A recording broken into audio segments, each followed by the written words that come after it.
अरे इसका कोड क्या है यार?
Good afternoon everyone. तो अपन ने लास्ट क्लास में टू वे एनोवा डिस्कस किया था, two factorial ANOVA. Two factorial ANOVA वो एनोवा होता है जिसमें डेटा दो तरह से क्लासिफाई होता है। पर उसमें एक चीज थी कि अपन ने रेप्लिकेशन नहीं लिया था।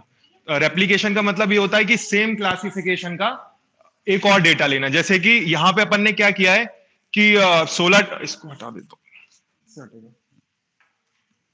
जैसे कि अपन ने यहाँ पे कितने लोग लिए हैं, छह इंडिविजुअल लिए हैं हर एक कैटेगरी से।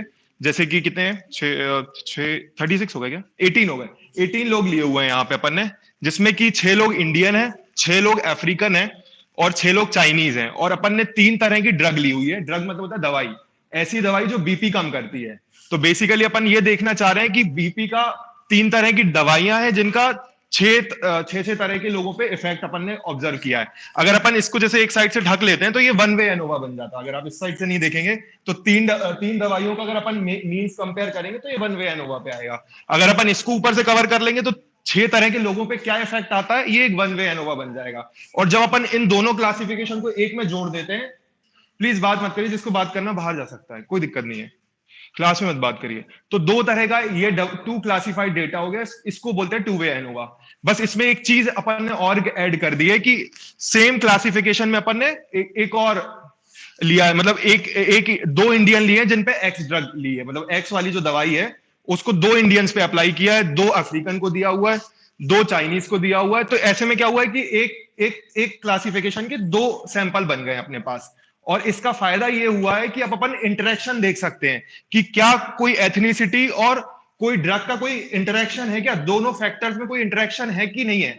अगर इंटरेक्शन है तो क्या इंटरेक्शन है, ये देख सकते हैं। इसका फायदा होता है टू वे एनोवा का, क्योंकि विदाउट रेप्लिकेशन में अगर अपन रेप्लिकेशन नहीं लेते तो वो दो वन वे एनोवा भी हो जाएगा। मतलब एक बार मैंने इसका एनोवा रन कर दिया, इसके मीन्स कंपेयर कर लिए, एक बार मैंने इसकी मीन्स कंपेयर कर लिए। तो आप वन वे एनोवा दो बार करके भी कर सकते हो। तो टू वे एनोवा का फायदा क्या था, फायदा ये है कि अगर आपने एटलीस्ट दो सैंपल ले लिए सेम क्लासिफिकेशन के, तब आप इंटरेक्शन फाइंड कर सकते हो कि इन मतलब दवाई और एथनिसिटी, एथनिसिटी बोलते हैं मतलब कोई भारतीय है, कोई अफ्रीकन है, कोई चाइनीज है, तो उस पर क्या इंटरेक्शन है क्या कोई दवाई का, कि कोई दवाई किसी के लिए बेहतर है, कोई दवाई किसी और के लिए बेहतर है। ये भी तो हो सकता है, जरूरी थोड़ी कि हर दवाई हर आदमी के लिए यूनिफॉर्मली काम करे। तो अपन ने इस तरह का डेटा लिया हुआ है, ये इसको कहते हैं two way classified data with replication. ठीक है, रेप्लिकेशन मतलब फिर से रिपीट होना। ठीक है, रिपीट मतलब ये सेम आदमी का नहीं है, दो अलग अलग आदमियों का है। ठीक है, दो अलग अलग इंडियंस का है। तो अपन आगे चलते हैं। इसमें देखो कि अपन जब two way ANOVA without replication चलाया था, तो दो ही रिसर्च क्वेश्चन बन पा रहे थे वहां पे। पहला रिसर्च क्वेश्चन बन रहा था जो एक्स फैक्टर था उसका देख लिया था, और दूसरा रिसर्च क्वेश्चन बन रहा था जो वाई फैक्टर का है। पर यहाँ पे देखो अब तीसरा एक और नल हाइपोथेसिस क्रिएट हो जाएगा, एक रिसर्च क्वेश्चन बन जाएगा, is the interaction term significant, मतलब दोनों के बीच में कोई इंटरेक्शन है कि नहीं है, ये और अपन फाइंड कर सकते हैं, ये अपन को टेस्ट बताएगा कैसे करेगा। तो जो तीसरी नल हाइपोथेसिस, पहली वाली क्या बनेगी नल हाइपोथेसिस, तीनों ड्रग एक जैसा काम कर रही हैं, जो म्यू एक्स है, म्यू वाई है और म्यू जेड है, तीनों ड्रग का effect before and after same है, मतलब जीरो है, कोई नल इफेक्ट है। और ऑल्टरनेटिव बनेगा कि ये नॉट ट्रू है, ठीक है। सेम अगर अपन देखेंगे तीनों ड्रग का इंडियन, अफ्रीकन और चाइनीज पे कोई इफेक्ट नहीं है। मतलब अपन ने दवाई दी, जो पहले उसका बीपी था बाद में भी वही बीपी मिला, कोई अंतर नहीं मिला, तो तीनों पे कोई इफेक्ट भी इक्वल है, और तीनों दवाइयों का भी इफेक्ट इक्वल है। ये दोनों नल हाइपोथेसिस बनी। तीसरी नल हाइपोथेसिस ये बनी कि उसका कोई इंटरेक्शन नहीं है, मतलब अगर अफ्रीकन को चाहे एक्स दवाई दे दो चाहे वाई दवाई दे दो, चाहे चाइनीज को एक्स दवाई दे दो चाहे वाई दवाई दे दो, कोई अंतर नहीं है। ये नल हाइपोथेसिस तीसरी वाली बनी, ठीक है। तो अब हम इसको टेस्ट करेंगे। पहले अपन इसको एक्सेल में करते हैं, फिर मैं आपको डेटा समझाऊंगा कि क्या अपन का इसमें से कंक्लूजन निकला, ठीक है ना। तो आप डेटा खोल लीजिए, मैंने डेटा कल शेयर किया था क्योंकि कल इसकी क्लास होनी थी बट हो नहीं पाई। तो एक टू वे एनोवा रेप्लीकेशन करके मैंने एक डेटा एक्सेल में शेयर किया, जो लोग लैपटॉप लाए उसको ओपन करिए, मैं इसमें दिखा देता हूं।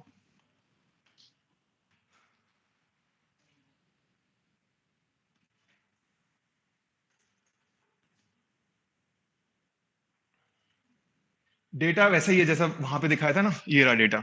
Indian, African, Chinese, X Y Z, ये तीन दवाई के इफेक्ट हैं, ये तीन एथनिसिटी हैं, तीन तरह के जो अलग अलग प्रजातियां कहलाती हैं, नृजातियां कहलाते हैं शायद इसको ना, एथनिसिटी को नृजाति कहते हैं ना। हाँ, तो तीन तरह की नृजाति हैं, इंसानों की जाति हैं। अब अपन को क्या करना है कि यहाँ पे जाना है डेटा पे, ऊपर जाएंगे डेटा पे, डेटा एनालिसिस पे, लास्ट में है जो,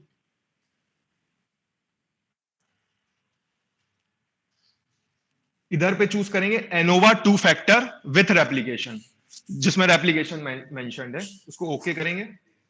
इनपुट रेंज सेलेक्ट करेंगे, इनपुट रेंज में पूरी सेलेक्ट कर लेंगे ऊपर से।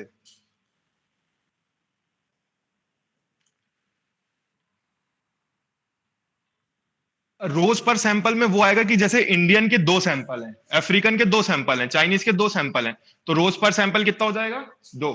नहीं नहीं, 6 नहीं होगा, 2 होगा, मतलब 2 के बाद सैंपल चेंज हो जाएगा, कहने का मतलब ये, तो 2 आएगा इसमें, ठीक है। और अल्फा अपना वही 95% कॉन्फिडेंस लेवल, 5% सिग्निफिकेंस लेवल, जिसकी अल्फा वैल्यू क्या होती है 0.05, जो अपन ने पहली क्लास में डिस्कस किया था, ठीक है। और ये नई वर्कशीट में देगा या इसी वर्कशीट में चाहिए, ये आप यहां डाल सकते हो, जैसा आपको ठीक लगे, और ओके कर दीजिए। ये आपकी न्यू वर्कशीट में ये आ गया एनोवा की टेबल। तो आप देख सकते हैं कि जैसे कि 6 लोगों पे 6 इंडियन पे दवाई यूज की गई है, 6 अफ्रीकन पे यूज करी गई है, अच्छा आपने 6 चाइनीज पे यूज की गई है। टोटल काउंट ये है, एवरेज क्या है, वेरिएंस क्या है, अपना मेन काम का है एनोवा टेबल। जब आप एनोवा टेबल पे आएंगे तो आप पी वैल्यू चेक करेंगे अपन। पी वैल्यू बताइए क्या है ये, अपन को तीनों की पी वैल्यू चेक करनी है। जो ये सैंपल वाली पी वैल्यू वो किसकी बता रही है, सैंपल पे कौन था, एथनिसिटी थी ना, एथनिसिटी थी, तो इसकी वैल्यू क्या है, तो ये सिग्निफिकेंट है कि नॉट नॉट सिग्निफिकेंट है, इनसिग्निफिकेंट है, सिग्निफिकेंट है, सिग्निफिकेंट है, ये वैल्यू सिग्निफिकेंट है। अगर 0.05 से नीचे है तो अपनी ऑल्टरनेटिव हाइपोथेसिस ट्रू होती है और वैल्यू सिग्निफिकेंट कहलाती है। ऑल्टरनेटिव हाइपोथेसिस ट्रू होती है, पर अपन चेक क्या करते हैं, नल हाइपोथेसिस, तो लिखेंगे क्या, null hypothesis rejected at 0.05 significance level, null hypothesis rejected at 0.05 significance level. तो ठीक है, ये ऑल्टरनेटिव हाइपोथेसिस अपनी ट्रू हो गई। अगर ऑल्टरनेटिव हाइपोथेसिस ट्रू हुई तो इसका मतलब क्या है कि जो मीन है एक्स ड्रग का is either not equals to mean of Y, either not equals to mu of Z, मतलब तीनों दवाई में हो सकता है किसी दो दवाई का काम अलग हो, पर इसलिए अपनी नल हाइपोथेसिस रिजेक्ट हो गई है। अब चाहे तो अपन पोस्ट हॉक करके चेक कर सकते हैं, बट चूंकि अपन चेक कर चुके हैं, अपन कोरिलेशन पे भी जाना है, तो मैं टाइम बचाने के लिए इसको छोड़ रहा हूं। नहीं तो आप आर लैंग्वेज या एसपीएसएस पे जाके पोस्ट हॉक एनालिसिस करोगे तो आपको एक्जैक्टली पता चल जाएगा कि कहां पे डिफरेंस है। पर अभी अपन इसको ग्राफ के थ्रू समझेंगे तो आपको समझ भी आ जाएगा, ठीक है। तो पहली वाली अपनी ये चीज हुई। सेकंड है कॉलम्स कुछ नहीं कर सकते, वो बेस्ट पे है, हम उसका कुछ नहीं कर सकते। ऑनलाइन वालों को ऑफलाइन आना चाहिए। ठीक है, सेकंड कॉलम्स पे है। यहाँ पे पहला वाला सैंपल पे थे एथनिसिटी ना, सॉरी वहां एक्स वाई जेड लिख दिया, मेरे को लिखना था इंडियन, अफ्रीकन और चाइनीज, तीनों पे ड्रग का इफेक्ट अलग अलग है। कॉलम्स में है अपने ड्रग्स एक्स वाई और जेड, वो वाला एथनिसिटी का था, वो गलत हो गया। ठीक है, तो ये वाली वैल्यू क्या है, तो ये सिग्निफिकेंट है कि नहीं है?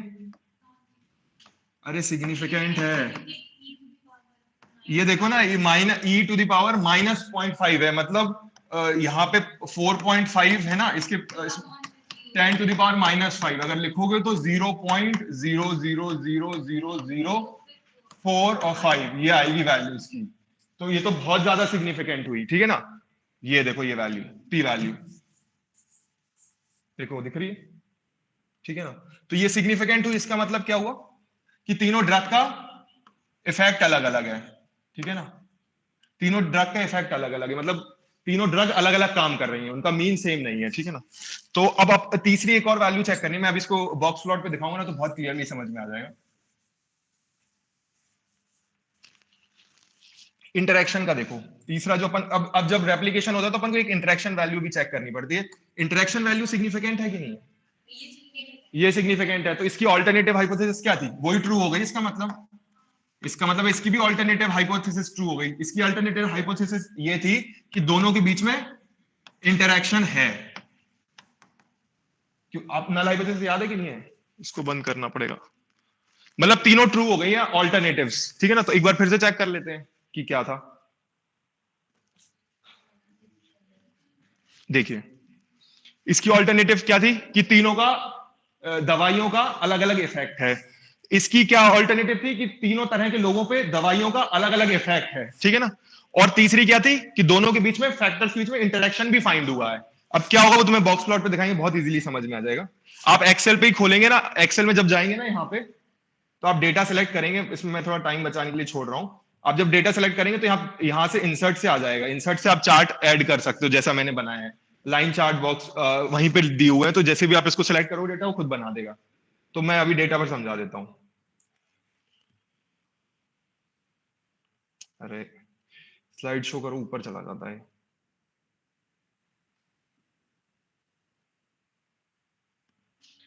ठीक है, इसी पे आ जाते हैं। इसमें आप देखो कि किसका मीन अलग है।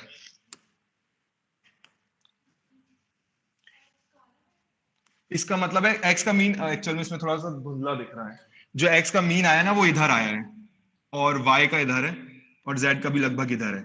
इसका मतलब है कि दो ड्रग का इफेक्ट तो सिमिलर आ रहा है, बट जो एक्स ड्रग है ना उसका थोड़ा सा ज्यादा है। मतलब अगर तीनों दवाई में देखा जाएगा तो एक्स दवाई थोड़ा अच्छा काम कर रही है। अगर अपन वन वे एनोवा रन करते सिर्फ दवाई का, तो अपन को ये निष्कर्ष निकलता है कि तीनों लोगों को एक्स दवाई दे दो, क्योंकि एक्स दवाई सबसे अच्छा काम कर रही है। अगर अपन तीनों एथनिसिटी वाइज देखें, ये इंडियन लिखा है, ये अफ्रीकन लिखा है, ये चाइनीज लिखा है, ठीक है ना। तो सबसे अच्छा वर्क किस पे कर रही है, इसका भी यहाँ आएगा, यहाँ कहीं आएगा, फिर इसका आएगा, और लगभग इन दोनों का बराबर है। तो इससे ये समझ में आ रहा है कि जो दवाई है वो सबसे अच्छा काम किस पे कर रही है, इंडियंस का बीपी सबसे कम कर रही है, और लगभग अफ्रीकन और चाइनीज का बराबर कर रही है, ठीक है ना। तो ये समझ में आएगा कि इंडियन को थोड़ी दवाई कम देनी है और अफ्रीकन और चाइनीज को नॉर्मल देनी है। पर अब इंटरेक्शन देखना तो तुम्हारी एनालिसिस चेंज हो जाएगी। क्यों है ये, इस एग्जाम्पल को मैंने लिया, उसका कारण ये है। जब अपन इंटरेक्शन देखेंगे आपको क्या करना है, इसमें कहां पे आ रहा है वो, इसमें दिख नहीं रहा है, मैं तुम्हें पीडीएफ डालूंगा तब दिखेगा। कहां पे आ रहा है, इस वाले में कौन सा, इसका थोड़ा नीचे है। मीन सेम है, बट आपका वो जो परसेंटाइल है वो भी तो सेम ही है। हाँ ये वैसे रिजेक्ट हो जाएगी, बात तुम्हारी ठीक है, बट लगभग अगर कहें तो सेम है, जो मतलब उसका थर्ड क्वार्टाइल और फर्स्ट क्वार्टाइल वो लगभग सेम है ना। ठीक है, नेक्स्ट पे चलो। बट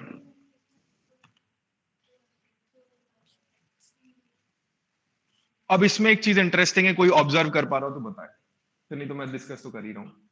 ये फुल स्क्रीन नहीं होता यार।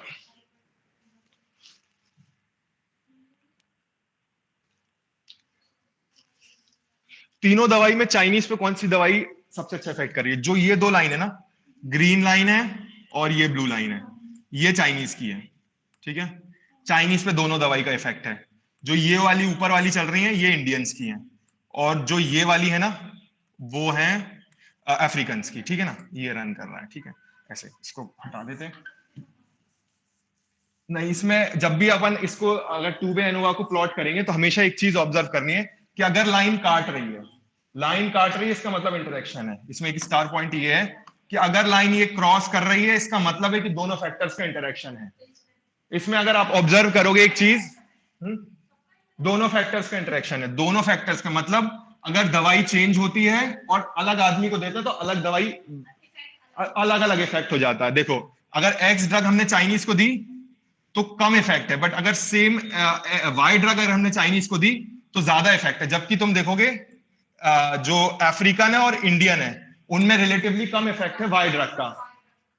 तो इसका मतलब है कि अगर हमें चाइनीज को प्रिस्क्राइब करनी होगी तो हम वाई ड्रग प्रिस्क्राइब करेंगे। अगर फर्स्ट वाले एग्जांपल के हिसाब से अपन चलते तो तीनों लोगों को अपन एक्स ड्रग दे देते जिससे उनका बीपी लो होता। बट तुम इसमें देखोगे कि जब ये अगर ये क्रॉस कर रही है लाइन तो इसका मतलब है कि इसमें इन दोनों फैक्टर्स में इंटरेक्शन है। क्योंकि देखो ना, आप नॉर्मली रन नहीं कर रहा ना, अगर तीनों में कोई इंटरेक्शन नहीं होता तो चाइनीज की भी ऐसे ही रन कर रही होती, ऐसे करती और ऐसी करती, क्योंकि पैरेलली रन करती ना। हो सकता है कि किसी इंडिविजुअल में ज्यादा हो किसी में कम हो, बट अगर ये रिवर्स ट्रेंड में चली गई है इसका मतलब है कि इंटरेक्शन है, क्योंकि चेंज हो रही है, ड्रग चेंज हुई है, X to Y drug change हुई है और चाइनीज में इफेक्ट बढ़ गया है रिलेटिवली, और फिर जेड ड्रग में कम हो गया है। तो हमें अगर प्रेस्क्राइब करनी होगी चाइनीज को तो हम वाई ड्रग प्रेस्क्राइब करेंगे इंस्टेड ऑफ एक्स। एक्स की जगह हम वाई वाली ड्रग देंगे क्योंकि उनके में ज्यादा इफेक्ट आ रहा हो, जबकि इंडियंस को और अफ्रीकन को बिल्कुल भी नहीं देंगे क्योंकि उनके में कम है। तो ये फायदा होता है टू वे एनोवा एनालिसिस करने का, और अगर एप्लीकेशन है तो। ठीक है, तो अपन अब कोरिलेशन की तरफ चलते हैं। अच्छा, एसपीएसएस में भी इसको कैसे रन करेंगे वो बता देता हूँ। अच्छा ठीक है, एसपीएसएस में रन करने के लिए इसको एक एसपीएसएस में थोड़ा सा डेटा चेंज करना पड़ेगा। चेंज मतलब इसको टैबुलेट अलग तरीके से करना पड़ेगा। आप एसपीएसएस करके एक मैंने फाइल डाली थी तो आपको, ये वो वाली चल रही है विदाउट एप्लीकेशन।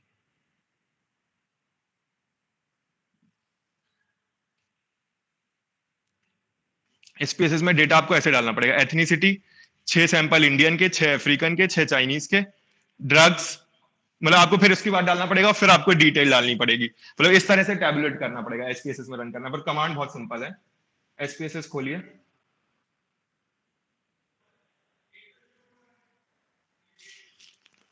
खुल रहा है।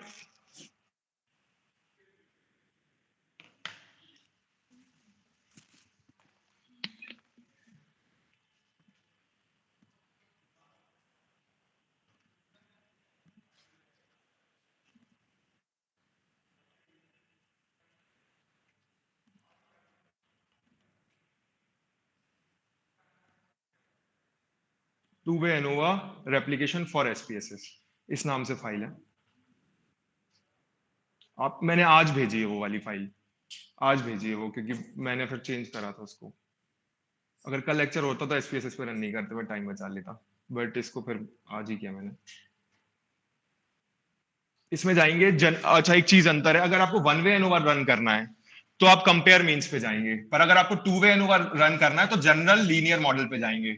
यही लीनियर रिग्रेशन का भी कमांड है, ठीक है ना, ये चीज याद रखना। यहाँ पे वन वे एनोवा तक है, अगर आपको टू वे एनोवा रन करना है तो जनरल लीनियर मॉडल पे जाएंगे मीन्स खोल के, ठीक है ना। जो हम वो देंगे ना पीडीएफ, उसमें सब मेंशन रहेगा कि क्या खोलना है।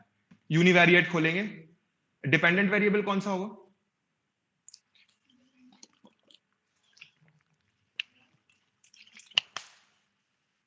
ड्रग होगा डिपेंडेंट वेरिएबल, वो तो फैक्टर है। बीपी कितना कम हुआ, ब्लड प्रेशर कितना कम हुआ, वो होगा। तो अपन यहाँ पे क्या ले लेंगे, reduction in blood pressure. BP कितना कम हुआ, क्योंकि वही तो चेंज हो रहा है ना, कौन सी दवाई दे रहे हैं और कौन से आदमी पे दे रहे हैं, उससे बीपी तो चेंज हो रहा है, तो बीपी होगा अपना।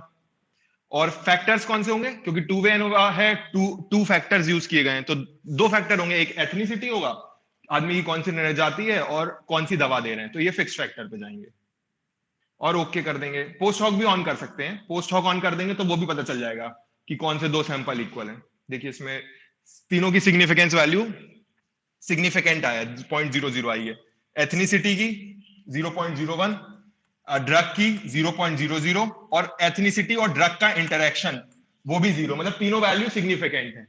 ठीक है ना। तो इसका मतलब है कि ऑल्टरनेटिव हाइपोथेसिस ट्रू होगी, और आप इसमें भी प्लॉट कर सकते हो सेम जैसे अपन ने किया था। ठीक है, तो अपन कोरिलेशन की तरफ मूव करते हैं। एनोवा यहाँ पे खत्म होता है।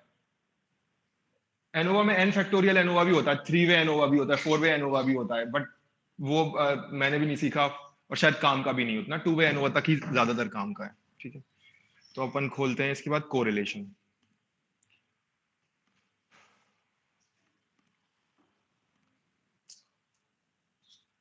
कोरिलेशन पता करने के 3 तरीके हैं कि कोई कोरिलेशन होता क्या है। कोरिलेशन सबसे पहले है कि दो वेरिएबल्स में कोई रिलेशन है, उसको ही कोरिलेशन कहते हैं। कि जैसे कि अगर किसी की हाइट वेट में, जैसे सर ने पिछले लेक्चर में बताया, कोई कोरिलेशन है, कोई संबंध है दो चीज में, इसको क्या कहते हैं हिंदी में? कोरिलेशन को सर ने क्या होता है? सह संबंध।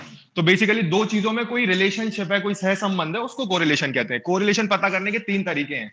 एक है स्कैटर प्लॉट, सेकंड है कोवेरिएंस, और तीसरा है कोरिलेशनल एनालिसिस। ठीक है, स्कैटर प्लॉट का ऑप्शन एक्सेल में बहुत इजीली अवेलेबल हो जाता है।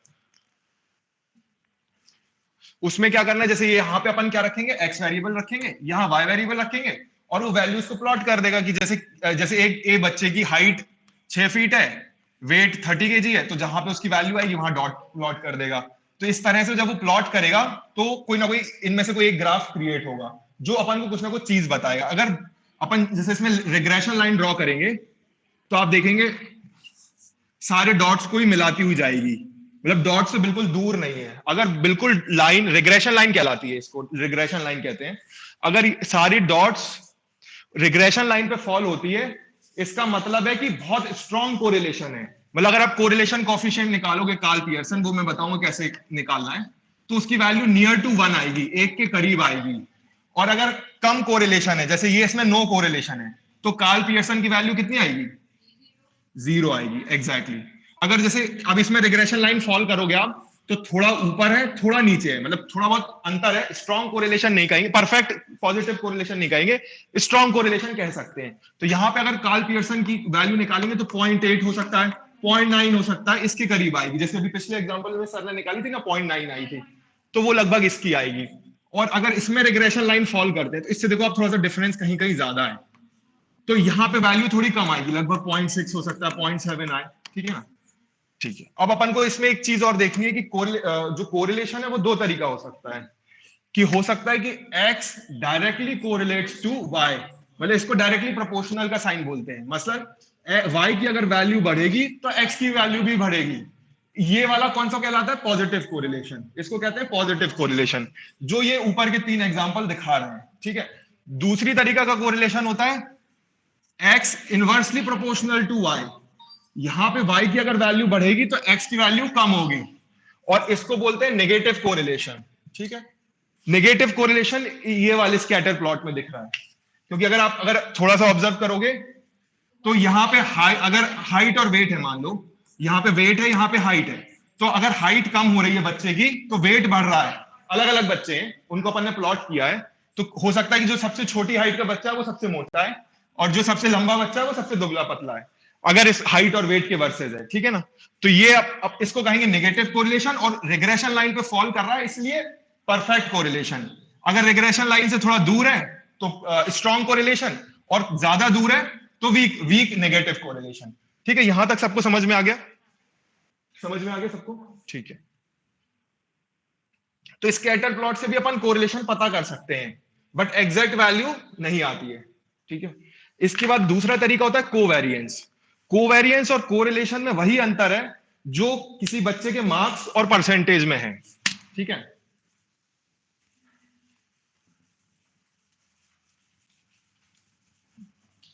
जैसे मैं ये लिखता हूं कि एक इंडियन बच्चा है जो बीए कर रहा है, उसके 300 नंबर आए, और एक अमेरिकन बच्चा है जो अमेरिका में बीए कर रहा है, उसके 400 नंबर आए।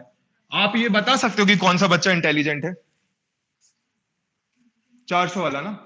बट आपने यहाँ आउट ऑफ नहीं देखा ना, कि ये 1200 में है और ये 400 में है। तो जब इसका परसेंटेज निकालेंगे तो 0.75 आएगा, तो ये 75% हो जाएगा, और ये बच्चे का आएगा लगभग 30% आ जाएगा, है ना। 30 आएगा ना, गलत हो तो प्लीज टोक देना। 0.3 आ जाएगा ना, 4 3 तो 12, 33 आएगा, सॉरी 33 आएगा। ठीक है ना, तो 33 आएगा। ठीक, तो इससे क्या पता चला, अगर आप इसको देखोगे तो ये बच्चा ज्यादा होशियार हो गया ना कि आपको आउट ऑफ नहीं किया। तो अपन ने क्या किया इस वैल्यू को, क्योंकि अब परसेंटेज आप किसी भी क्लास और किसी भी बच्चे से कंपेयर कर सकते हो। जब अपन परसेंटेज निकाल देते हैं तो वैल्यू स्टैंडर्डाइज हो जाती है। यही डिफरेंस है कोवेरियंस और कोरिलेशन में। अगर आप कोवेरियंस की वैल्यू कैलकुलेट करोगे तो जैसे आप इसमें कोवेरियंस में अगर वैल्यू 0 है तो कोई कोरिलेशन एग्जिस्ट नहीं करता।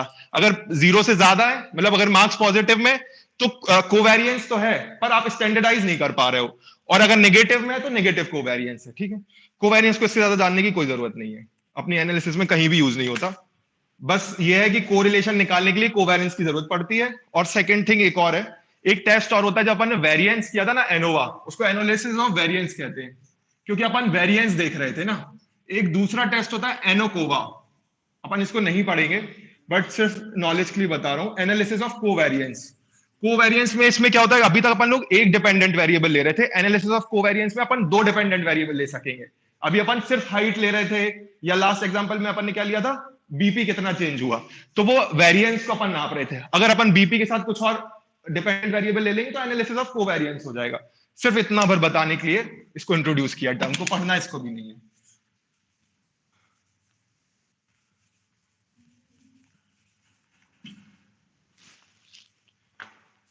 तो अपन डायरेक्टली मूव करेंगे कोरिलेशन पे। कोरिलेशन निकालने के ये सब आपको पीडीएफ में मिल जाएगा, तो वहां चेक कर लेना। कोरिलेशन की वैल्यू कहां से कहां तक लाई करती है, -1 से +1 तक करती है। +1 मतलब परफेक्टली पॉजिटिव कोरिलेशन, और -1 मतलब परफेक्टली नेगेटिव कोरिलेशन। ठीक है, इससे ज्यादा जानने की कोई जरूरत नहीं, बाकी पीडीएफ में तो पढ़ लेना डिटेल से। कोरिलेशन के चार कैरेक्टरिस्टिक फीचर है। देखो, एक तो कोरिलेशन क्या क्या बता सकता है, स्ट्रेंथ बता सकता है। अगर वैल्यू ज्यादा है तो ज्यादा, मैग्नीट्यूड ज्यादा है तो ज्यादा अच्छा कोरिलेशन है, चाहे -1 हो चाहे +1 हो। दूसरी चीज बता सकता है डायरेक्शन ऑफ रिलेशनशिप, अगर माइनस है तो नेगेटिव है, मतलब एक बढ़ेगी दूसरी घटेगी। अगर प्लस है तो दोनों बढ़ेगी, दोनों साथ के साथ बढ़ेगी। तीसरी चीज सिग्निफिकेंस, क्या है, रिलेशनशिप है तो क्या सिग्निफाई कर रहा है वो। ठीक है, चौथी चीज है, एक इंपॉर्टेंट चीज होती है कि साइंस में होता है कि correlation does not imply to causation. हो सकता है जैसे इसमें एग्जांपल में दिखाया कि धूप बढ़ने से सनस्क्रीन की बिक्री बढ़ जाती है, आइसक्रीम की बिक्री बढ़ जाती है। तो अपन आइसक्रीम बिकने की और सनस्क्रीन जो मुंह पे लगाते हैं, या सन ग्लासेस ले लो, दोनों की बिक्री देखेंगे तो एक साथ बढ़ती है। बट इसका मतलब ये नहीं है कि आइसक्रीम बिकने से आपकी सनस्क्रीन की बिक्री बढ़ गई या सन ग्लासेस की बिक्री बढ़ गई, क्योंकि दोनों का कारण कुछ और है, धूप है। पर अगर आपने देख लिया कि आइसक्रीम की बिक्री बढ़ रही है और सन बर्न रेट बढ़ रहा है, तो इसमें कोई ये नहीं है कि आप कहोगे आइसक्रीम की बिकने से ही सन बर्न हो रहा है। ठीक है ना, but correlation does not imply causation. ठीक है, यहां तक जानना बहुत जरूरी है। जो अपन कोरिलेशन कोफिशिएंट दो रो से डिनोट करते हैं, अगर पॉपुलेशन का कोरिलेशन कोफिशिएंट निकालना है तो इसको बोलते हैं रो। ठीक है ना, और दूसरी वैल्यू डिनोट करते हैं आर से। ये सैंपल का, जैसे सर ने कैलकुलेट किया था तो आर वैल्यू लिखी थी, ये सैंपल का कोरिलेशन कोफिशिएंट है, इससे डिनोट करेंगे। ठीक है, ये पॉपुलेशन का है, अगर पूरी पॉपुलेशन का है तो इसको डिनोट करेंगे। सेकंड, इसकी रेंज -1 से +1 तक होती है, ये बता दिया, इसको रहने दो। ये वही है सारा, अगर +1 है तो नेगेटिव पॉजिटिव है, 0.9 से 0.99 तक आएगा तो वेरी हाई, बहुत अच्छा कोरिलेशन है। नीचे घटते घटते 0 पे जाएंगे तो नेग्लिजिबल या नो कोरिलेशन एग्जिस्ट करेगा। ठीक है, ये स्कैटर प्लॉट के साथ मैंने वैल्यू भी डाली। देखो, अगर आप बिल्कुल रिग्रेशन लाइन पे फॉल कर रहा है तो 0.98 आ रहा है, अगर थोड़ा दूर है तो 0.66 वैल्यू आ रही है। जो आर वैल्यू है ना, जो कोरिलेशन कोफिशिएंट, उसकी 0.66 आ रही है। अगर 0.01 होगी तो देखो कितनी दूर है रिग्रेशन लाइन से। ये भी अपन सब आर लैंग्वेज में करेंगे, एक्सेल में करेंगे, बहुत इजीली समझ में आ जाएगा। नेक्स्ट मूव करते हैं। एक्चुअल में जो कोरिलेशन कोफिशिएंट है उसके 2-3 तरीके हैं, मतलब बहुत सारे तरीके हैं, हमने तो 3 ही पढ़े हैं। एक कार्ल पियर्सन है, ये पैरामेट्रिक मेजर है। जो अपन पहली क्लास पढ़ रहे थे तो parametric test, non parametric test पढ़े थे। पैरामेट्रिक टेस्ट वो सारे टेस्ट होते हैं जिसमें अपन ये कुछ एजम्पशन लेके चलते हैं कि जो अपना डिस्ट्रीब्यूशन कर्व है वो नॉर्मल है, सैंपल साइज 30 के ऊपर है, और क्या था, इसी तरीके से कई सारे। ठीक है, और जबकि जो बात और डेटा सबसे इंपॉर्टेंट है कि इंटरवल या रेशियो डेटा है। डेटा, हमने डेटा के टाइप्स बताए थे, मेजरमेंट के 4 टाइप्स बताए थे, nominal, ordinal, ratio, interval, ratio. ठीक है ना, तो डेटा रेशियो और इंटरवल का है, जिसको नंबर में अपन डिनोट कर सकते हैं। जिसको याद नहीं है वो प्लीज लेक्चर मैंने इसलिए डाल दिया कि जिससे रिवाइज कर पाओ, रिवाइज करके आओ अगर जिसको याद नहीं है तो। देखो, अपन कोरिलेशन कोफिशिएंट कैसे कैलकुलेट करते हैं कार्ल पियर्सन का। Covariance by standard deviation of X and Y. इसका कभी यूज नहीं आना है, तो इसको चाहो तो याद भी मत करना। अपन सब कुछ इसको सॉफ्टवेयर के थ्रू ही करेंगे। ये सारे वही जो पैरामेट्रिक टेस्ट के एजम्पशंस होते हैं वो लिखे हुए हैं इस पेज पे, तो पढ़ लेना घर पे फ्री टाइम पे। एक चीज और इंपॉर्टेंट है कि अपन ने यहाँ पे कोरिलेशन कोफिशिएंट तो चेक कर लिया, अब अपन को ये भी चेक करना है कि जो अपना कोरिलेशन कोफिशिएंट आया वो सिग्निफिकेंट है कि नहीं है, क्योंकि अपन को मेन तो अपना हाइपोथेसिस टेस्ट करनी है ना। हाइपोथेसिस टेस्ट करने के लिए अपन क्या करते हैं, सिग्निफिकेंट चेक करते हैं। अभी तक क्या कर रहे थे, पी वैल्यू चेक कर रहे थे। तो बेसिकली बस पी वैल्यू या एफ सिग्निफिकेंस वैल्यू देखेंगे कि वेदर जो हमारा जो कोफिशिएंट है आर को, इससे तो आपको कोरिलेशन पता चल जाएगा, बट ये क्या सिग्निफिकेंट है कि नहीं है। सिग्निफिकेंस मतलब उसके होने की प्रोबेबिलिटी बता रहा है। यही जो चीज थी, हो सकता है कि एक बार कोरिलेशन मिल जाए, अगली बार कोई कोरिलेशन ना मिले। तो जब 30 से ऊपर अपन करते हैं तो उसकी उस इवेंट की होने की कोई प्रोबेबिलिटी है कि नहीं है। तो इसलिए अपन को हमेशा जब भी हाइपोथेसिस टेस्ट करनी है तो कोरिलेशन फैक्टर तो चेक करना ही करना है, साथ में ये दोनों वैल्यूज भी देखनी है जो प्रोबेबिलिटी वैल्यूज है, ठीक है ना। तो बेसिकली उसको टेस्ट कैसे करते हैं वो इससे निकालते हैं, इसको भी जानने की कोई जरूरत नहीं है। हाइपोथेसिस बनेगी, नल हाइपोथेसिस क्या बनेगी, there is no significant relationship between variable A B. कुछ भी हो सकता है, जैसे आपने कितने घंटे पढ़ाई की और आपके कितने नंबर आ रहे हैं, तो इन दोनों के बीच में कोई सिग्निफिकेंट रिलेशनशिप नहीं हो सकता है कि एक बार हमने, कोई बच्चा नहीं होता अपन ने सुनते हैं कि वो किसी ने वो तो एक दिन भी नहीं पढ़ा उसके 100 नंबर आ गए, हम तो 12-12 घंटे पढ़ रहे हैं तो भी हमारे नंबर नहीं आए। तो ये सिग्निफिकेंट नहीं है। हो सकता है कि वो प्रोडिजी हो, by birth he gifted child हो, तो उसके नंबर आ जाते हैं। तो बेसिकली इसलिए अपन को सिग्निफिकेंस चेक करनी पड़ती है कि वो इवेंट बार बार हो रहा है कि नहीं हो रहा है, इसलिए अपन सिग्निफिकेंस उसकी चेक करते हैं। इसका मतलब है कि वो इवेंट होने के चांसेस ज्यादा हैं। प्रोबेबिलिटी का मतलब क्या है, किसी इवेंट की होने की संभावना ही तो है। मैम मेरे को अपनी आवाज सुनाई दे रही है, ठीक है। तो हाँ, अपन ने एक एग्जाम्पल लिया है, आप हर चीज एग्जाम्पल से अच्छी समझ में आती है कि हमने एक क्या किया है, 10 साल के बच्चों का वेट लिया हुआ है। अगले स्लाइड में, हाँ 10 साल के बच्चों का कितने बच्चे लिए कि लिखे नहीं है ना यहाँ पे,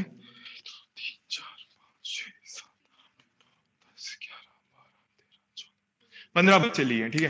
15 बच्चे लिए हैं 10 साल उम्र के, 10 साल उम्र के 15 बच्चे लिए हैं अपन ने। और उनका जैसे जो 10 साल का बच्चा होता है उसका एवरेज वेट नियरली होता है 32 केजीज, मैंने नेट पे ही देखा था। तो उसके ऊपर उसका वेट कितना ज्यादा है या कितना कम है अपन ने मेजर किया। हो सकता है कि वो बच्चे का वजन 40 किलो आया, तो 32 से कितना ज्यादा, +8 है। या हो सकता है उस बच्चे का वजन 25 आया तो -7 है, ठीक है ना। प्लस माइनस ये अपन ने, ये जो चीज है ना प्लस माइनस, कि कितना एवरेज वेट से ज्यादा या कम है, उसको अपन ने यहां नोट डाउन किया है ओवर वेट में, है ना। अगर क्योंकि ओवर वेट लिया इसलिए वो -7 है, इसका मतलब वो बच्चा अंडर वेट है, ठीक है। और ये देखा है कि एक हफ्ते में वो कितने घंटे टीवी चलाता है, 42 घंटे देखता है, एक हफ्ते में 34 घंटे देखता है, 25 घंटे देखता है, 37 घंटे। इसको अपन ने 15 बच्चों का रिकॉर्ड किया है। और बेसिकली अपन को ये देखना है कि क्या जो बच्चा ज्यादा टीवी देखता है उसका वजन भी ज्यादा है क्या, ये डायरेक्टली कोरिलेटेड है कि नहीं है, ठीक है ना। तो अपन को ये चीज मेजर करनी है। अब अपन इसको करेंगे तीनों सॉफ्टवेयर के थ्रू और पता करेंगे कि कोई कोरिलेशन एग्जिस्ट करता है कि नहीं करता है। तो आप मैंने डाटा शेयर किया हुआ था, उस डेटा को ओपन कर लीजिए एक्सेल में। सबसे पहले COR फाइल है, कोर फाइल नाम से दी थी मैंने।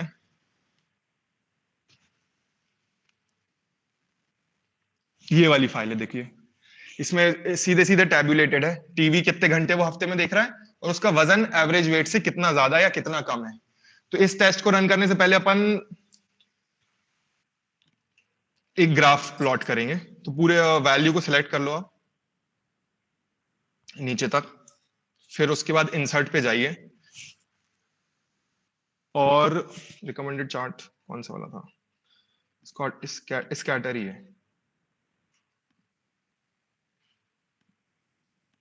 हाँ वो रिकमेंडेड में भी स्कैटर ही दिखा रहा है, ठीक है ओके कर दीजिए। ये स्कैटर प्लॉट आ गया, ठीक है। अब इसमें अपन रिग्रेशन लाइन ड्रॉ करेंगे तो आपको खेल समझ में आ जाएगा।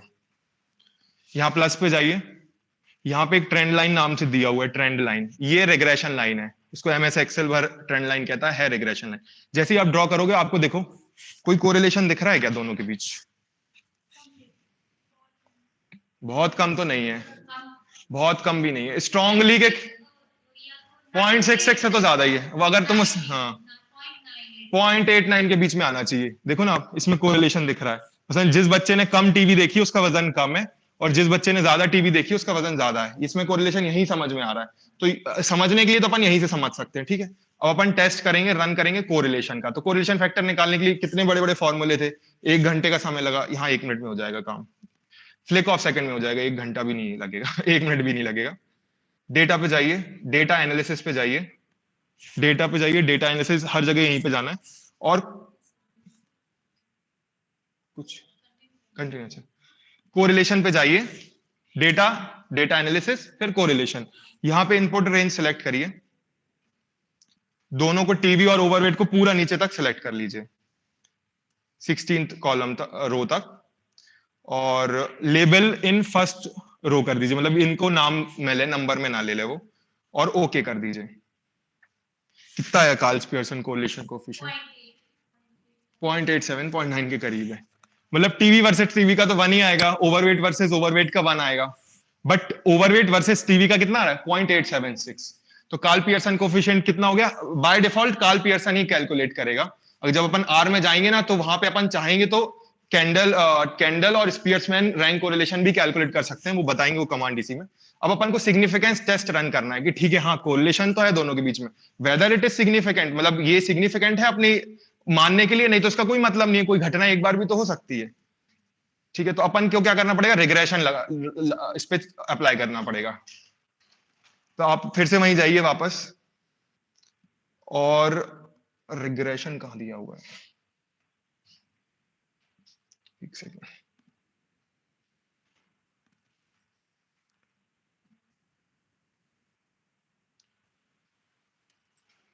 आपको मिल गया क्या रिग्रेशन? मिल गया? कहां गया? अच्छा ओके ठीक है, ये रहा रिग्रेशन। इसमें अपन वाई रेंज इनपुट करेंगे। वाई पे हमेशा कौन सी वैल्यू आती है? जो इंडिपेंडेंट है कि डिपेंडेंट है? आप बोल रहे हो तो आप ही बता दो। हाँ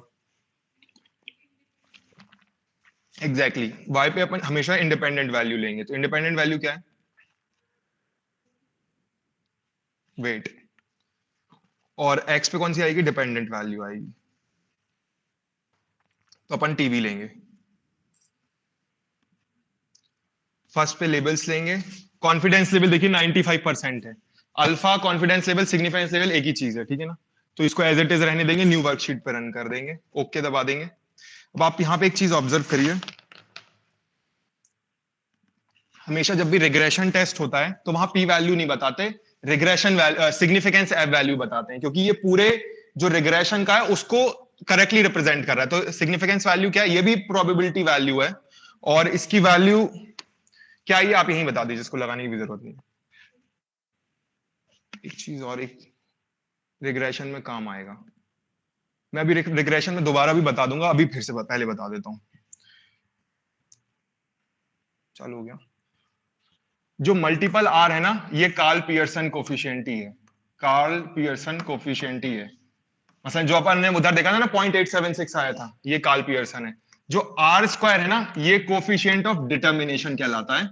ये अपन को रिग्रेशन में काम आएगा, क्योंकि ये रिग्रेशन को बताता है। इसके बाद अपन अगली क्लास में रिग्रेशन ही पढ़ेंगे, तो इसको कोफिशिएंट ऑफ डिटर्मिनेशन कहते हैं, ठीक है। वहां पे फिर से रिपीट करेंगे, कोफिशिएंट ऑफ डिटर्मिनेशन। अगर जब अपन रिग्रेशन रन करते हैं ना, अगर वो सिंगल रिग्रेशन है तो आर स्क्वायर वैल्यू सबसे अच्छी होती है, बट अगर मल्टीपल रिग्रेशन यूज कर रहे हैं तो फिर एडजस्टेड आर वैल्यू देखते हैं। स्टैंडर्ड एरर क्या है पता है? जैसे अपन ने यहां ड्रॉ किया था, डॉट्स कुछ ऊपर नीचे आ रहे थे, तो जो इसका डिस्टेंस है ना, उसका एवरेज निकाला गया है कि कौन सी वैल्यू अगर बिल्कुल पास में होगा ना, तो ये एरर वैल्यू कम होगी, और जितनी कम एरर वैल्यू उतना अच्छा कोरिलेशन है। तो ये इसको स्टैंडर्ड एरर कहते हैं। ऑब्जर्वेशन, क्योंकि 15 ऑब्जर्वेशन थी अपनी, ठीक है। अब यहाँ पे आप इंपॉर्टेंट अपन को और कुछ नहीं देखना है, ना सम स्क्वायर देखना है, ना मीन स्क्वायर देखना है, ना एफ वैल्यू देखनी है, ना डिग्री ऑफ फ्रीडम देखनी है। अपन को सिर्फ सिग्निफिकेंस वैल्यू देखनी है, और सिग्निफिकेंस वैल्यू सिग्निफिकेंट है, सिग्निफिकेंट है। Y significant? वाई सिग्निफिकेंट क्यों सिग्निफिकेंट है?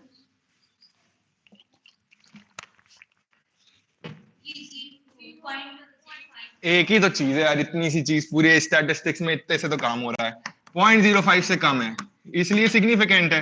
हर जगह यही लगेगा, इतने में पूरी हो जाएगी अपनी स्टैटिस्टिक्स, इससे ज्यादा याद ही नहीं करना, ठीक है। इसका मतलब है कि अपनी कोरिलेशन एग्जिस्ट करता है। अपन फिर से देख लेते हैं एक बार, हाइपोथेसिस दिखा देता हूं मैं आपको।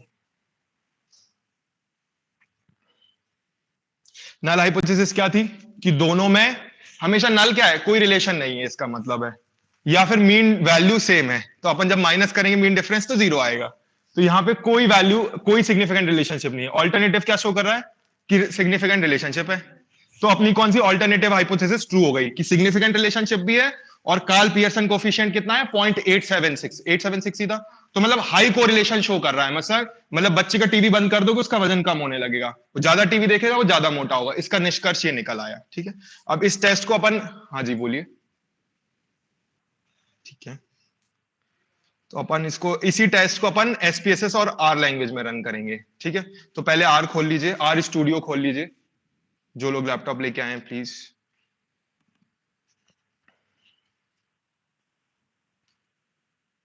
किसी के में कोई इशू हो, ये रन नहीं कर रहा हो तो मैं आके भी बता दूंगा वहां पे, आपको बाद में मैं अलग से बता दूंगा। ठीक है, तो इंपोर्ट डेटा सेट करेंगे, सेम वही प्रोसीजर है, फ्रॉम एक्सेल करेंगे। ठीक है, डेस्कटॉप पे जाइए, एड ऑन, कोरिलेशन, COR, इसको ओपन कर लीजिए।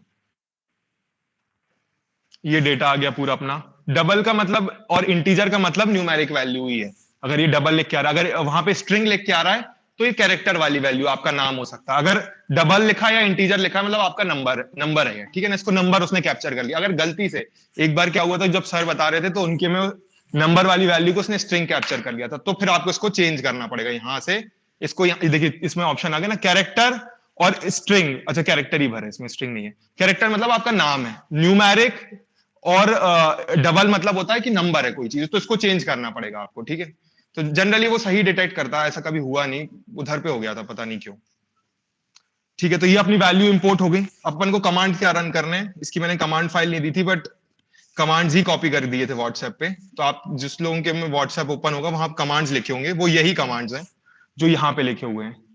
तो इसमें जैसे कि आप देख सकते हो कि अगर अपन COR, COR कोरिलेशन का कमांड है, ब्रैकेट में COR $TV, ये इसलिए लिखा है क्योंकि जो अपन ने डेटा सेट इंपोर्ट किया उसका नाम COR है। आप अपना नाम भी डाल सकते हैं। $Y, डॉलर साइन इसलिए लिया हुआ है क्योंकि अपन इसके अंदर का वेरिएबल लेंगे। इसके अंदर दो वेरिएबल हैं, एक टीवी है और एक ओवरवेट है। तो अपन जो टीवी वाला वेरिएबल ले लेंगे कोरिलेशन डेटा सेट का, और दूसरा वाला अपन ले लेंगे कोरिलेशन डेटा सेट का जो दूसरा वेरिएबल है वो है ओवरवेट। तो इन दोनों के बीच में कोरिलेशन फाइंड करना है। तो ब्रैकेट COR, ब्रैकेट $, क्योंकि टीवी वाला ले लिया उसने, कॉमा COR ओवरवेट, तो उसने ओवरवेट वाला ले लिया। और मेथड आप चूज कर सकते हैं। अगर आप मेथड नहीं डालेंगे तो वो कार्ल पियर्सन कोफिशिएंट ही निकालेगा। अगर डालेंगे तो लिख सकते हैं ऐसे, method equals to Spearman, Pearson, Kendall. हमने इसको मेजर भी किया हुआ है, तो देखो अब तीनों में अलग अलग आ रहा है वैल्यू। और आप इसको घर पे ट्राई कर सकते हो, मैं पूरा PDF दे दूंगा तो आप उस पर ट्राई कर लेना। जो अपन की मेन इंपॉर्टेंट है वो कार्ल पियर्सन है, तो उसकी वैल्यू कितनी आएगी, आपने डाला, उत्कर्ष जी आपने डाला, तुम्हारे में आ गया, क्या आया, कौन कौन सा वाला वैल्यू आया, वैल्यू बताओ ना पढ़ के। 0.876 ही आई होगी। तो इसका मतलब है आपके में कार्ल पियर्सन कैलकुलेट हुआ है। मैंने यहाँ वैल्यू भी मेंशन कर दी है। अगर आप इसको नहीं लिखोगे तो कार्ल पियर्सन कैलकुलेट करेगा। उसके बाद अगला कमांड है प्लॉट। मैं अपने में भी रन करके आपको दिखा देता हूं, एक सेकेंड।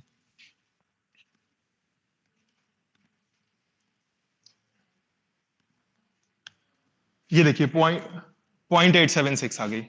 ये वैल्यू अपन ने क्या डाला, यही वाला कमांड, इसको कॉपी किया, यहां रख दिया, डेटा सेट पहले से आ गया था, 0.876 आ गई। अब इसके बाद अपन प्लॉट वाला कमांड रन करेंगे।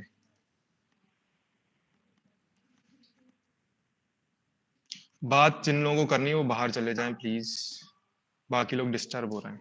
दूसरा कमांड है प्लॉट। प्लॉट कमांड क्या करता है, स्कैटर प्लॉट ड्रॉ कर देगा। ठीक है, इसको फुल स्क्रीन कर देते हैं और इसको रन कर देते हैं। एंटर मारेंगे, रन हो जाएगा। ये देखिए प्लॉट ड्रॉ कर दिया इसमें, ये दोनों के बीच में प्लॉट यहाँ पे आ गया।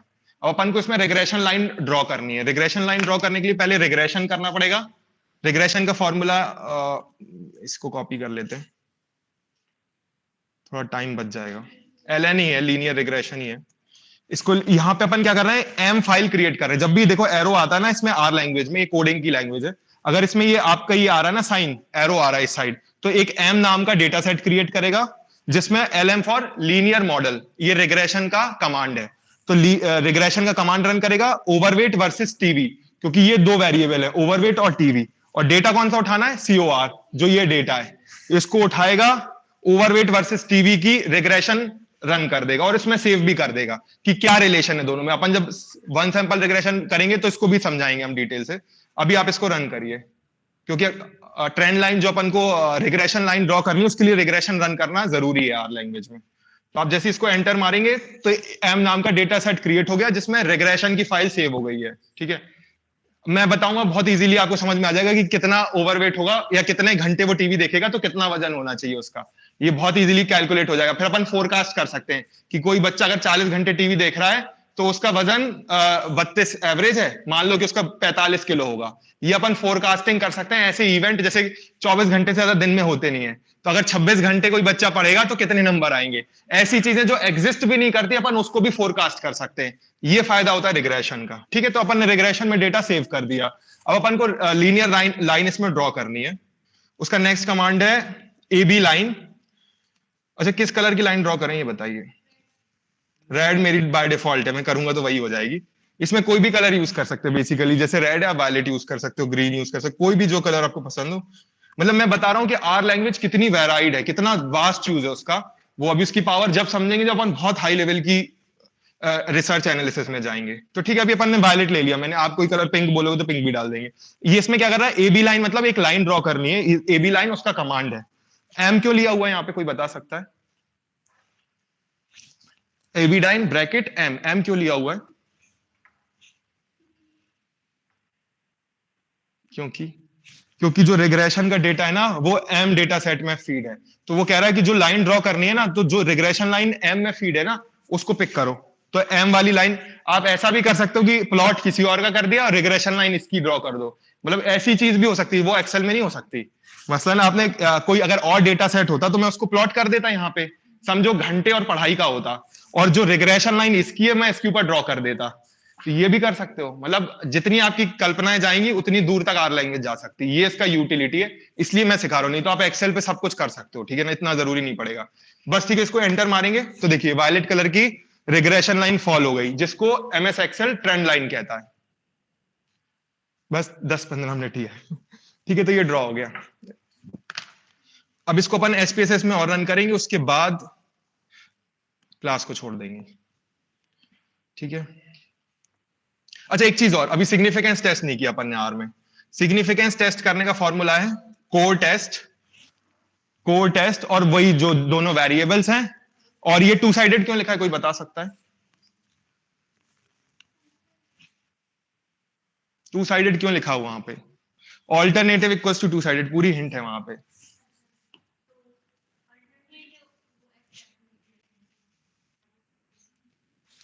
क्योंकि इसमें अपन ऑल्टरनेटिव हाइपोथेसिस क्या बना रहे हैं, टू साइडेड बना रहे हैं। वन साइडेड भी तो हो सकती है ना। ग्रेटर, याद है कि भूल गए तुम लोग? तुम लोगों ने पीडीएफ भी खोलने की जद्दोजहद नहीं की है, इससे ये पता चल रहा है। एक ग्रेटर हो सकती है जब ऑल्टरनेटिव, जो अपन ने ऐसा नॉर्मेलिटी कर्व बताया था ना, अगर ऑल्टरनेटिव की वैल्यू, ये नल हाइपोथेसिस की वैल्यू, ये हम मैच नहीं करेगा, कोई इकोनॉमिक्स वाला टोक सकता अपन को। तो यहाँ पे जब वो नल हाइपोथेसिस देखेगा तो उसकी वैल्यू ये तो देखेगा ही, साथ में नीचे वाली भी उसको शामिल कर लेगा। और ऑल्टरनेटिव हाइपोथेसिस की वैल्यू ग्रेटर वाली है, तो इसलिए ग्रेटर यूज करेंगे। ठीक है ना, अपन ने जब पेयर टी टेस्ट किया था तो मैंने वहां ग्रेटर यूज करवाया था जानबूझ के, कि जिससे आप ये चीज सीखो। और अगर लेस होगी तो इधर आएगा। मतलब अगर इसका समझे, अगर नल हाइपोथेसिस में अपन ने 12 लिया है वैल्यू, एक बार एक एग्जांपल ले रहा हूं, तो 12 से अगर कम वैल्यू है तब नल हाइपोथेसिस रिजेक्ट होगी। अगर अपन ने ग्रेटर लिया है तो अगर 12 से ऊपर होगी तब रिजेक्ट होगी। ठीक है ना, इतना कंसेप्ट क्लियर है? तो यहाँ पे टू साइडेड टेस्ट है, मतलब 12 से बड़ी भी होगी चाहे 12 से छोटी होगी, दोनों में नल हाइपोथेसिस रिजेक्ट करेगा एट 95% सिग्निफिकेंस लेवल। ठीक है, तो इसलिए अपन ने इसको मेंशन किया। मेथड पियर्सन वाली ली है। और जैसे आप इसको टेस्ट रन करोगे, आप इसको घर पे कर लेना, मैं जल्दी छोड़ देता हूं। तो ये आप जैसे ये डेटा आ जाएगा, इसमें एक नीचे कोरिलेशन वैल्यू और पी वैल्यू देखिए क्या है। ये 0.05 से छोटी है कि बड़ी है? बहुत ज्यादा छोटी है, तो हाईली सिग्निफिकेंट हो गया डेटा। ठीक है, तो ये यहां तक क्लियर हो गया। सेम अपन ने एक्सेल में रन किया था, सेम।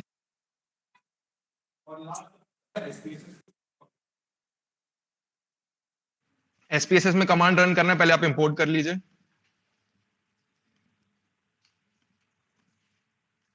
फाइल लीजिए। अच्छा, इसमें खुला ही नहीं है।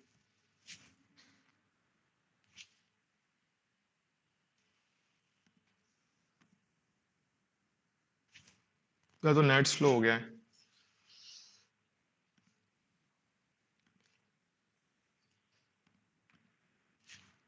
इसको क्या हो गया यार। अच्छा ओके, इतनी सारी चीजें याद करनी पड़ती हैं। ठीक है, ये खुल गया स्पेस। बता दिया करो, मेरे को खुद याद नहीं रहता कई सारी चीजें। डेस्कटॉप, एड ऑन, कोरिलेशन, यहाँ पे एक्सेल सेट करेंगे कि एक्सेल की फाइल है, COR, ओपन। ठीक है, SPSS में एक फायदा है। SPSS में फायदा है कि सीधे आप कोरिलेशन जैसे ही रन करते हो तो वो आपको सिग्निफिकेंस अलग से टेस्ट नहीं करना पड़ता रिग्रेशन निकाल के, तो एक कमांड बच जाता है। तो सीधे अपन यहाँ पे जाएंगे, correlate by variate. By variate क्यों? क्योंकि दो वेरिएबल है, दो वेरिएबल है, वेरिएशन नहीं है। दो वेरिएबल है, कौन सा वाला आपको लेना है? इसमें तीन तीन ही होते हैं, कैंडल, टाउबी, स्पीयरमैन या पियर्सन। ठीक है, और ये टू टेल्ड है कि वन टेल्ड है, यहाँ नीचे मेंशन कर सकते हो आप। टू टेल्ड है जी, टू है नहीं आप तो, मुझे पता आप सही हो। तो इसको रन कर दिया। यहाँ पे वैल्यू क्या आई कार्ल पियर्सन की? 0.876 जो सब में आई थी। ठीक है, और सिग्निफिकेंस वैल्यू क्या आई टू टेल्ड की? मतलब सिग्निफिकेंट है। ठीक है, कोरिलेशन अब इजी लगा कि नहीं लगा? वो वाली मेथड इजी थी कि ये वाली थी मैकेनिकल, जिसमें अपन खुद कैलकुलेट करते हैं, फिर फॉर्मूले भी अपन को याद नहीं रहते हैं, कि ये वाली इजी है? जब कैलकुलेटर यूज ही करना है आपको प्लस माइनस एवरेज निकालने के लिए, तो कंप्यूटर में ही इंटर मार लो, फिर उतनी भी मेहनत क्यों करनी? उसमें टाइप करो 15 का स्क्वायर क्या होगा।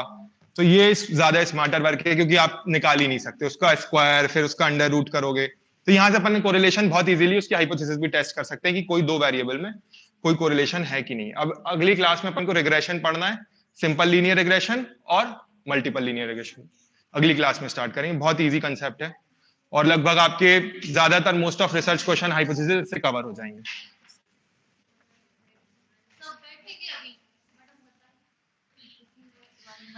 हाँ यस मैम, मैं इसको क्लोज ही कर देता हूँ।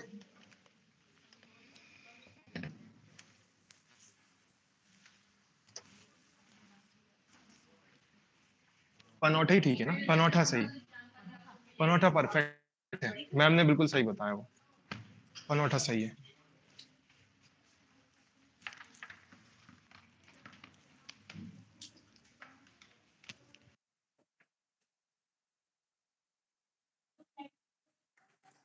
ताली भी बजा दिया करो। चालू है,